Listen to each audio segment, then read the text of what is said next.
GHMC चुनाव के दौरान प्रचार में बीजेपी और एआईएमआईएम के बीच में लगातार वार पलटवार का दौर जो है वो देखा गया। ऐसे में हमारे साथ इस वक्त बातचीत करने के लिए जुड़ रहे हैं एआईएमआईएम चीफ असदुद्दीन ओवैसी साहब। Thank you so much for joining with us sir.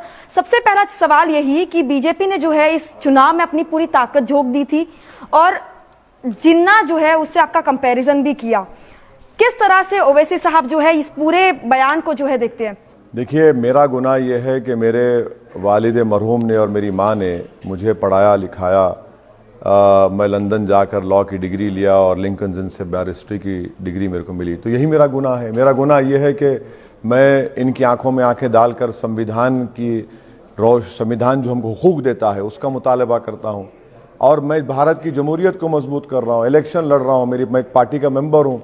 अगर आप मुझे 70 साल के बाद भी अगर इस वाहियात नाम से मुझे पुकारेंगे तो ये तो उनकी जहन की गलाजत है। इनके जहन में जो नफरत भरी हुई है वो उनकी ज़बान से उन अल्फाज अदा हो रहे हैं कि भाई एक सांसद है 4 मरतबा का, 2 मरतबा मैं विधायक रहा हूँ, भारत के संविधान पर अल्लाह के नाम पर ओत लिया हूँ और आप इस तरह की ज़बान इस्तेमाल करते हैं।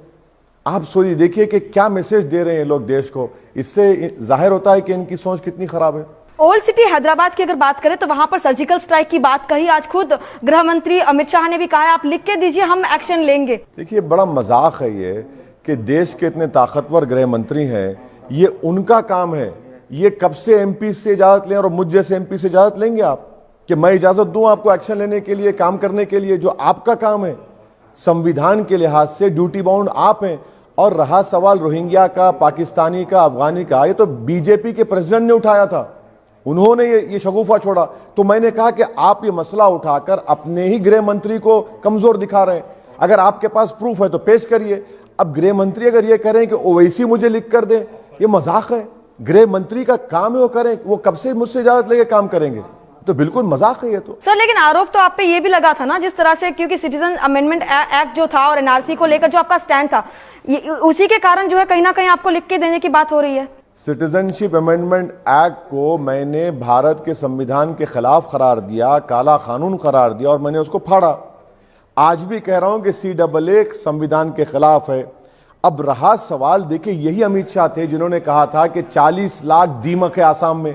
सुप्रीम कोर्ट ने NRC किया, वहां पर खाली 20 लाख निकले, जिसमें 5 लाख मुसलमान है। तो ये अमित शाह की तो जुमलेबाजी है। मुझे तो ताज्जुब हो रहा है कि देश के इतने ताकतवर गृह मंत्री अमित शाह कह रहे हैं कि MP लेटर लिख के दें उनको, MP से परमिशन ले रहे हैं। तो क्या आप इजाजत देंगे या लिख के देंगे? देखिए, सवाल पैदा होता है इजाजत लेने का। उनका काम है काम करना। उन्हीं का स्टेट प्रेसिडेंट कह रहा है तो उसके स्टेट प्रेसिडेंट से पूछ लीजिए अमित शाह। उन बीजेपी का तेलंगाना का स्टेट प्रेसिडेंट अपने का प्रूफ दे दे कि 30,000 नाम वोटर लिस्ट में 1000 नाम दे दे रोहिंग्या के।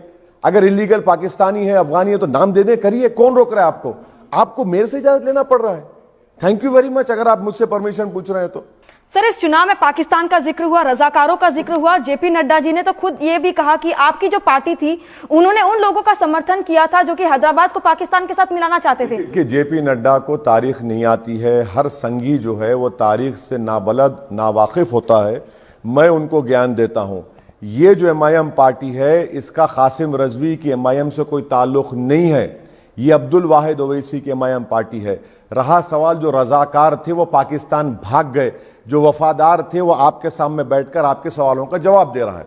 भाग्य लक्ष्मी मंदिर में आज दर्शन करने पहुंचे थे अमित शाह जी और साथ ही कल योगी आदित्यनाथ जी ने यह भी कहा है कि हैदराबाद का जो नाम है वो बदलकर भाग्यनगर रख दिया जाएगा। देखिए, योगी आदित्यनाथ को, वो उत्तर प्रदेश के मुख्यमंत्री हैं और रेटिंग्स में उत्तर प्रदेश 27 या 28 मुकाम पर है, तेलंगाना तीसरे मुकाम पर है।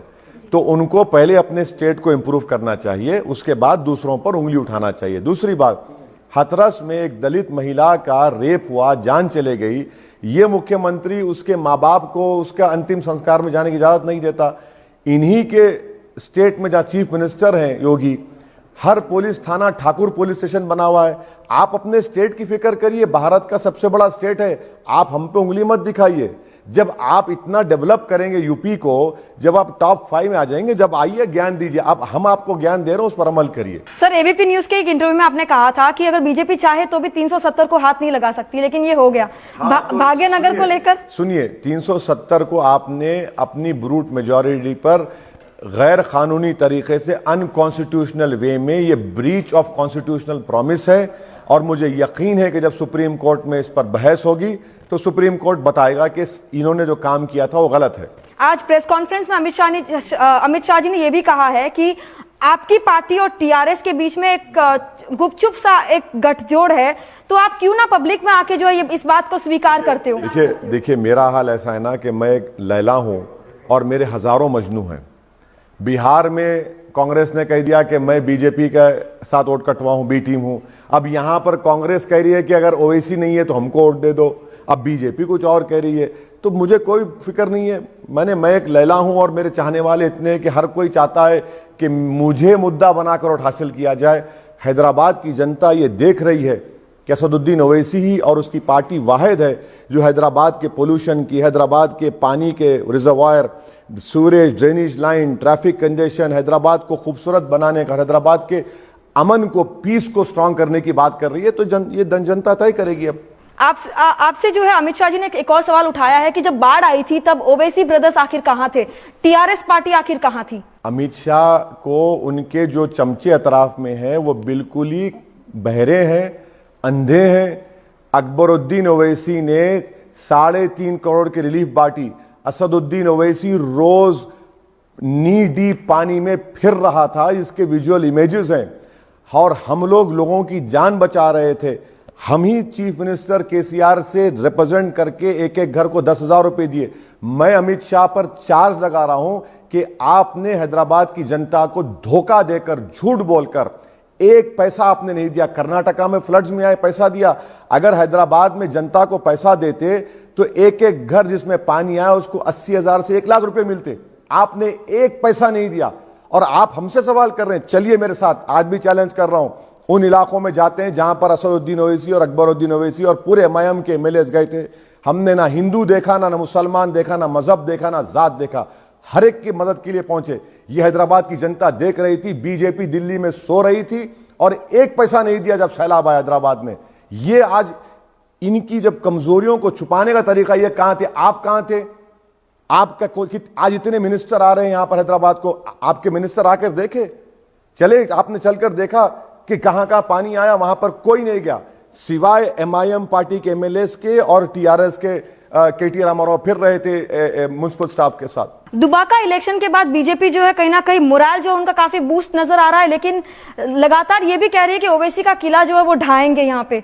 अरे आइए ना, हम तो कहेंगे आइए, देखेंगे, मुकाबला होगा। कौन रोक रहा है आपको? अरे भाई, हम लोग क्या, हम कोई शीश महल से नेतागिरी नहीं कर रहे हैं। हम भी बड़ी सख्त जमीन पर मेहनत की है और अवाम का एतमाद हासिल किया है। मुकाबला होगा, बिल्कुल होगा, क्यों नहीं होगा। हम तो चाहते हैं मुकाबला हो और हमारी हैदराबाद की अवाम बताएगी कि हैदराबाद उनका है। हैदराबाद को किसने खूबसूरत बनाया, हैदराबाद को किसने अमन रखा, हैदराबाद के लिए कौन काम कर रहा है, ये हैदराबाद की जनता तय करेगी। 17 सितंबर को जो है मुक्ति दिवस के तौर पर मनाने की बात जो है बीजेपी कर रही है, इस पर क्या कहेंगे? पहले ये बताइए कि बीजेपी का क्या रोल उसमें? बीजेपी तो थी नहीं यहां पर, ना बीजेपी का कोई रोल उसमें है। आप ये बताइए आपका रोल ही क्या है उसमें? आप तो थे ही नहीं ना वहां पर। बीजेपी सिर्फ यही मसलों को उठाती है। हम किले गोलकुंडा पे अपना झंडा लगाएंगे। अरे भाई, किले गोलकुंडा पर तिरंगा लग रहा है और लग चुका है। आप सिर्फ नफरत की राजनीति करना चाहते हैं, जोड़ने की बात नहीं करते, दिलों को मिलाने की बात नहीं करते। तो इसी तरह ये राजनीति करते हैं और समझते हैं कि हैदराबाद में ऐसा करेंगे, ऐसा नहीं होगा। चलिए जाते हैं, 2 और सवाल ये कि जीएचएमसी चुनाव में जो है ओवैसी साहब जो है कितनी सीटों की उम्मीद कर रहे हैं? देखिए, कोई भी पॉलिटिशियन आपको सही जवाब नहीं देगा, जिसमें मैं भी शामिल हूं। मगर मैं इतना कहूंगा कि हम जो काम किए 5 साल में, हमारे कॉरपोरेटर्स जो अवाम के दरमियान में रहे, हम ये कहते हैं कि एमआईएम पार्टी का काम उसकी शनाख्त है। आवर वर्क इज आइडेंटिटी और वो रिफ्लेक्ट होगा हमारे रिजल्ट में। हमको अच्छे रिजल्ट की उम्मीद है। बिहार चुनाव में आपकी पार्टी ने जो है काफी अच्छा प्रदर्शन किया था। बंगाल के बारे में जानना चाहेंगे कि क्या नहीं, बंगाल के बारे में क्योंकि हैदराबाद के चुनाव इतने जल्दी अनाउंस हो गए, कैंपेन का टाइम भी बड़ा कम दिया गया स्टेट इलेक्शन कमीशन तरफ से, तो इसके बाद हम बैठेंगे, पूरे बंगाल के लोगों को बुलाएंगे, उनसे मशवरा करेंगे, उनकी राय लेकर एक फैसला लेंगे। क्या ममता बनर्जी की पार्टी के साथ जाने का कोई प्लान? नहीं, वैसा तो कोई नहीं प्लान, अभी कोई प्लान नहीं। Thank you so much for joining with us sir. तो ओवैसी साहब का साफ तौर पर कहना है कि बंगाल में खास तौर पर अब तक कोई प्लान नहीं है ममता बनर्जी के साथ जाने का। वहीं लगातार जिस तरह की ध्रुवीकरण जो है वो हैदराबाद में देखी गई, वहीं बीजेपी पर लगातार नफरत की राजनीति का आरोप लगाते दिख रहे हैं। एबीपी न्यूज आपको रखे आगे।